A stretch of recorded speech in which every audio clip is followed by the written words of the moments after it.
Olá, pessoal.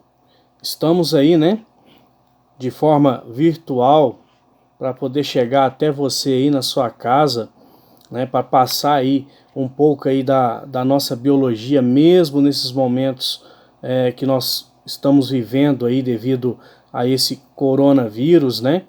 E a escola aí pioneira novamente aí nesse sentido de levar até vocês aí esse conteúdo, mesmo que seja por esse meio aqui, né, não tão presencial, né, mas de certa forma aí estamos aí tentando é, levar esse conhecimento para você e não deixar você aí sem as aulas, ou pelo menos aí as instruções básicas de como cada aula ela deve ser estudada e quais são os tópicos principais que você deve ater aí em cada estudo que você fizer, não somente para biologia, mas para todas as disciplinas aí, né?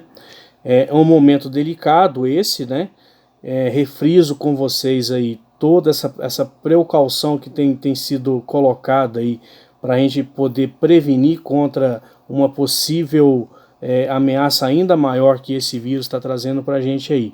Então é importante você ter esse isolamento social aí, mas de forma responsável, também seguindo os seus estudos, que isso aí também vai ser importante para a sua vida. Né? Retomando aquilo que a gente tinha passado para vocês na segunda-feira passada, né? Querendo, já se foram aí uma semana, né? Já se foi uma semana, né? Então a gente não teve aquela aula da terça-feira, mas a gente pôde ter aquele contato na segunda-feira e já iniciar com vocês aí e de certa forma trazer, assim, até um pouco aprofundado as aulas aí 9 e 10 da sua apostila lá no setor B de biologia, tá?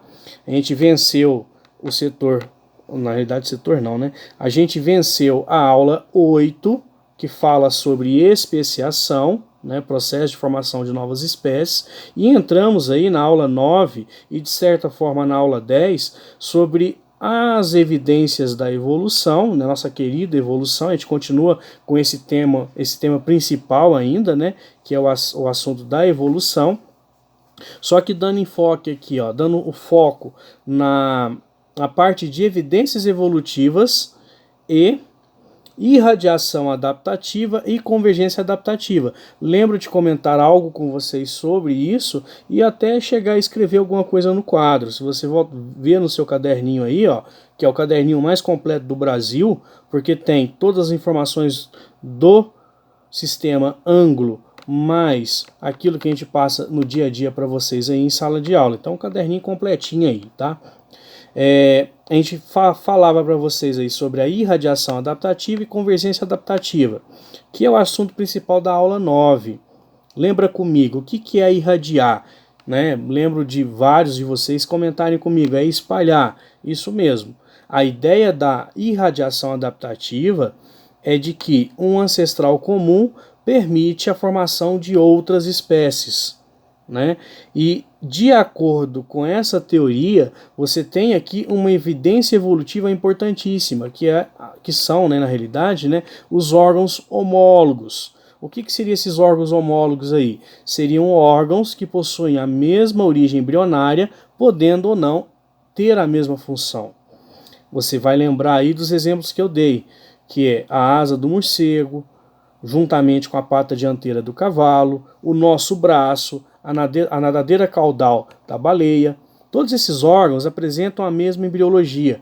Tanto é que quando você analisa estruturalmente falando esses órgãos, você vê similaridade entre eles. Daí a ideia de irradiação adaptativa, ancestralidade comum e de órgãos homólogos. A outra vertente aí, ou a outra teoria, seria a teoria onde você tem a convergência adaptativa. O que seria essa convergência adaptativa? Ela vai tratar para a gente da questão de órgãos que não são homólogos, então por isso você vai chamar eles de órgãos análogos, convergem para exercer ou executar uma função em comum. O exemplo que eu também dei em sala de aula foi em relação à asa da borboleta e à asa do morcego, que estruturalmente falando e a formação é diferente. estruturalmente é diferente, a formação diferente. Só que quando você pega a funcionabilidade desse órgão, ele vai ter essa mesma função. Seriam então os órgãos análogos. Então você pode pegar e colocar essas quatro coisas juntas, duas de um lado e duas do outro lado. Então, se você fala irradiação adaptativa, você tem órgãos homólogos. Se você fala convergência adaptativa, você tem órgãos análogos. Basicamente é isso que está na aula 9, beleza? Gravando esse vídeo aqui, né, que é uma coisa nova para mim também. Não sou de gravar videoaulas nesse sentido, mas estou aí aberto a essa nova experiência aí, né, e esse tipo de situação permitiu que eu pudesse então fazer esse vídeo aí para estar comentando com vocês um pouco da aula. Juntamente a esse vídeo eu vou estar enviando para vocês o link dele, né, juntamente com o link dele, vou mandar aí para o e-mail de vocês. Na realidade você já vai ter ele no e-mail, né, porque você vai estar me vendo aí, você já pegou esse link aí, né, vou falar para você no WhatsApp lá, aí você vai pegar e acessar isso daí, né. Juntamente com esse vídeo vai também um arquivo PowerPoint, com essa explicação que eu estou dando para vocês, correto? Bom, mas o assunto principal, porque eu já tinha falado um pouco dessa aula 9, então vamos lá para a aula 10, seria literalmente as evidências que provam, né? Eu até fiz aquela brincadeira, né? Qual que é a evidência de um crime, né? O que é a evidência de um crime? Aí vários falaram para mim, são as provas que o crime aconteceu. É mais ou menos essa ideia que você pode aplicar aqui só para você poder entender, né? Então, se você tem uma evidência da evolução, você tem algo que confirma que realmente o fator da evolução, de transformação ou de transmutação, que é o assunto da aula 8, que é a formação de uma nova espécie, né? A partir de uma espécie você origina outras espécies, você tem aquilo que a gente chama de evidências da evolução. Tá? Seguindo as evidências da evolução, a primeira, que vai estar aí até no título da nossa aula 10 aí, os fósseis, surge com esse estudo da paleontologia e demonstra pra gente que o fóssil, ou fossilis, que é o extraído da terra, né?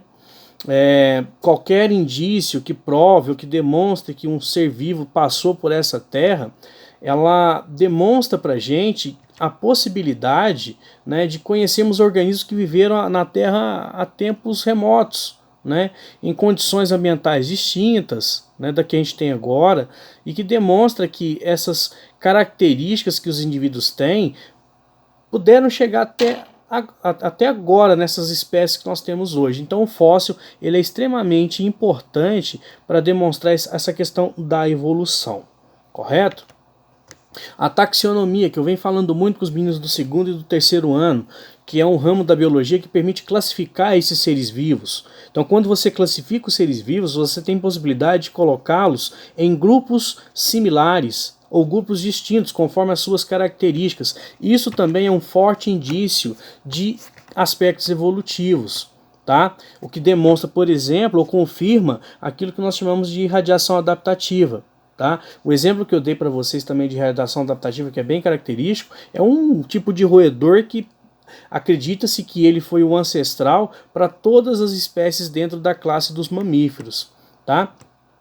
A anatomia comparada, então aí quando você pega lá órgãos homólogos, órgãos análogos, quando você analisa a anatomia, as similaridades e as diferenças entre as estruturas, você também coloca pontos evolutivos ali, tá?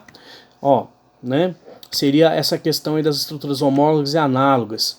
Falei também para vocês aí a questão dos órgãos vestigiais, né? Citei a questão da dentição, citei a questão que, assim, de certa forma tem os contrapontos que eu expliquei para vocês em sala de aula, né?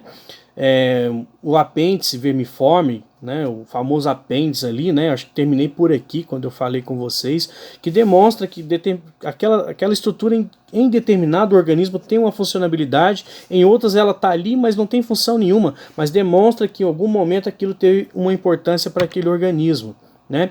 A embriologia, então quando você pega lá, por exemplo, e compara o embrião lá de uma ave com o embrião de um sapo, o embrião de um ser humano, você vê que nos estágios inicial são muito parecidos. Eles vão diferenciando conforme vai passando o período embriológico de cada ser vivo. tá? A análise de DNA, né? Análise do RNA, análise de proteínas, permite você colocar mais próximos seres vivos, né? Montar eles em filogenia, que é o tema da nossa aula 11, né? Permitir a formação de cladogramas, que a gente vai estar falando com vocês na próxima aula aí, né? Permite então você ter essas evidências, correto? Então vou estar mandando para vocês aí essa questão da aulazinha também em PowerPoint, para você ter alguma coisa também de resuminho, para você poder se orientar na hora de ler o livro texto, que você vai ler, relativo a essas aulas 9 e 10, tá? Se você ainda não fez, eu não lembro se eu cheguei a fazer isso com vocês, tá? A memória está meio senil, tá? Mas eu não me lembro bem aqui. Mas se você já fez, beleza. Se não fez, aula 9 e 10, por gentileza, fazer ou em classe, tá? Na nossa próxima oportunidade de encontrarmos virtualmente, né? Vou passar para vocês as respostas, resolver os exercícios com vocês e já antecipo aqui, né? Já de forma formal, para vocês fazerem aí as tarefas mínimas da aula 9 e da aula 10. Porque o Ti está de olho, o Ti está entrando no plural e está vendo quem está fazendo, quem está fazendo e quem não está fazendo, correto? Desejo a vocês aí um início de semana abençoado, né? Que esse tempo, né, que a gente está aí, a gente possa pensar e viver a vida aí de uma forma mais intensa, né? E que já já esse problema será resolvido e estaremos de novo aí nas aulas presenciais, tá? Fica um abraço aqui, né, para todos vocês aí e até o nosso próximo encontro. Sigam as orientações aí, tá? Fazer o em classe, fazer as tarefas mínimas da aula 9 e aula 10. Biologia, setor B. Falou, galera? Aquele abraço.